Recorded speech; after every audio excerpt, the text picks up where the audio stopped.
Ever since I started my channel, there's always been a few things said to me. STI wings don't belong on WRXs. I overpaid for my Civic and my fitment is whack. But as most of these things are true, I do want to let you guys know I didn't overpay for my Civic and my fitment isn't going to be that whack. And we're going to be installing these to prove it.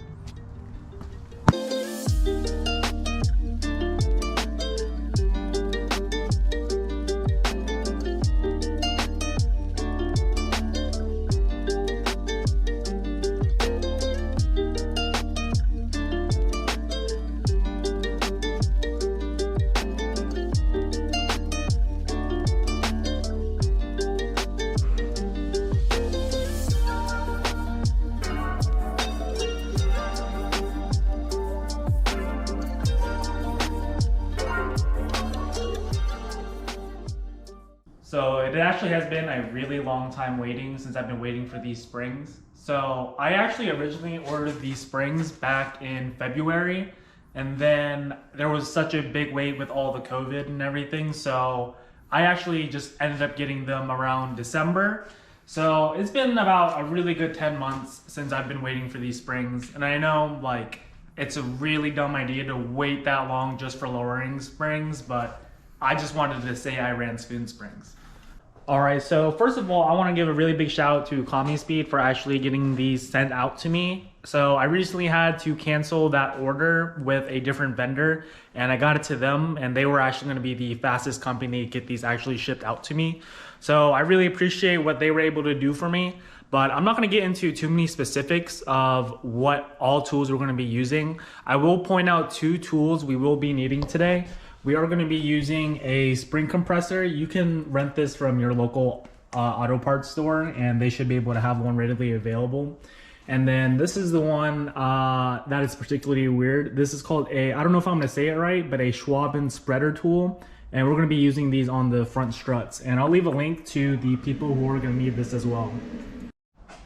All right, but we have everything ready. We have the Civic ready to break off the lug nuts, and I have Santi over here to help me. You guys should check out his YouTube channel. He's a really cool guy. All right, let's get started.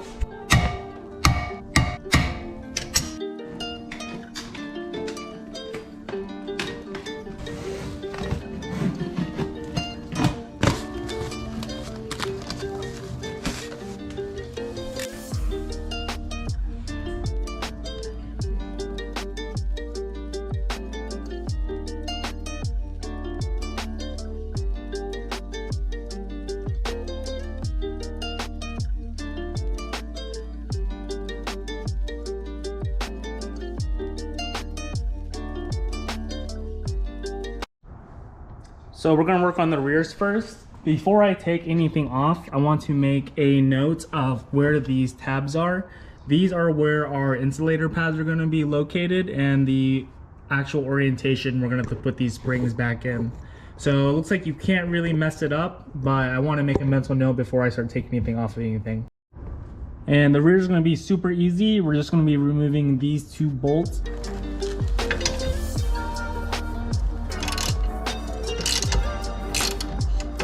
You should be able to just drop it and be able to remove the spring from the actual assembly itself.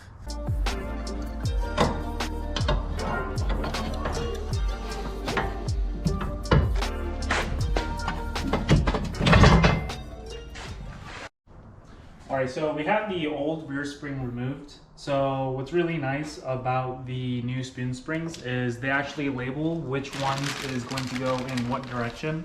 So for the rears, we're going to reuse both of the insulator pads and make a note of where this actually goes in because it actually spirals up into a mount where these are supposed to go.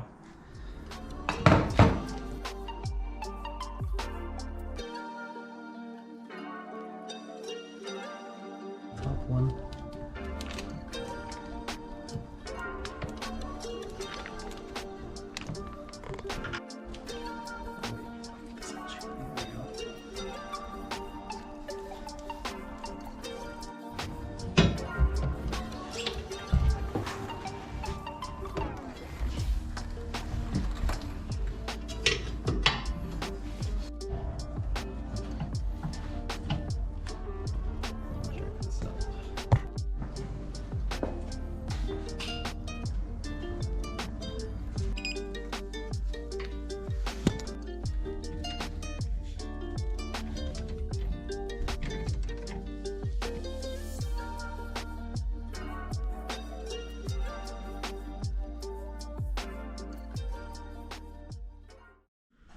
So as you guys can see, I'm actually wearing new clothes. So that means last night the install didn't go as planned.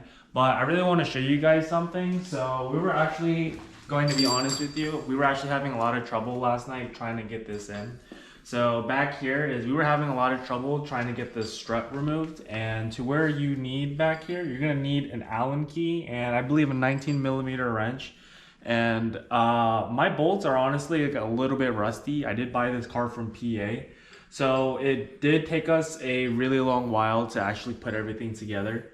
And we wanted to do just one of the sides just so we wouldn't sound like a fool doing the other side for you guys. But this is the side we got the lowering spring side installed on. Ignore how crusty my underside is, but I really wanted to show you guys. So this is where you're gonna need an offset wrench and an Allen key.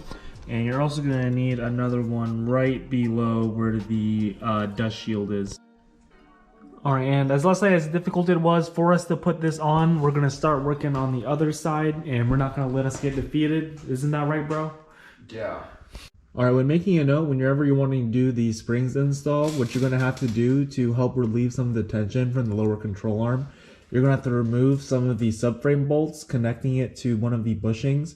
So there's going to be two connected to here that you're going to have to remove, and a third one that's hidden right behind the control arm.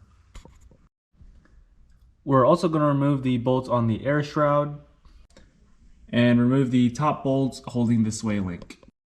And for when we remove the strut, it's going to be a good idea to jack up the lower control arm just so we can put some tension on everything and everything won't fall down. We're going to want to put it on the lower of this castle nut right here.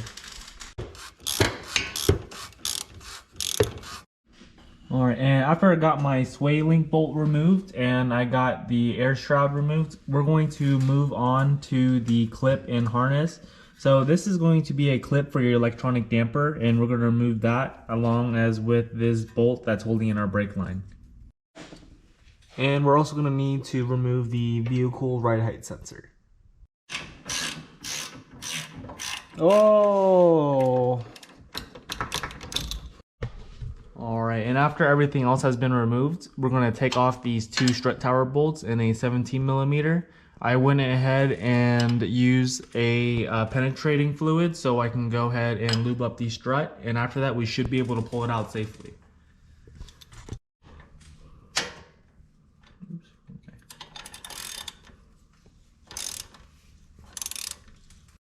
So after we have everything removed, this is where that Schwaben tool is really going to come in key. So what you're going to do, we're going to go to the back of the strut housing, and there's going to be a little slit, and this is what we're going to use to be able to spread it out a little bit. I did not know this before we were doing this install, but it makes things a lot easier trying to slide the strut out.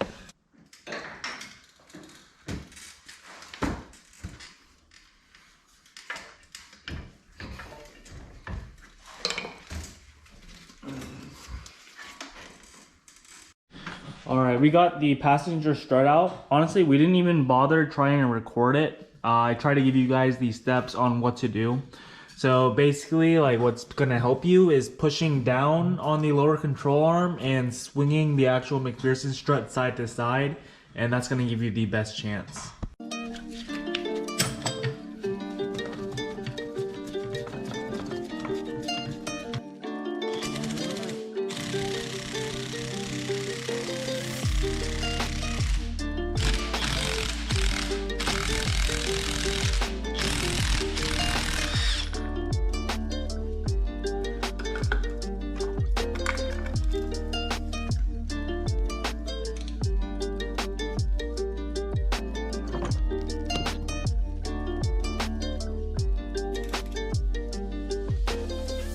Okay, so as you guys have probably not seen, so we got the new springs put on now, and we got the new insulator pads put in.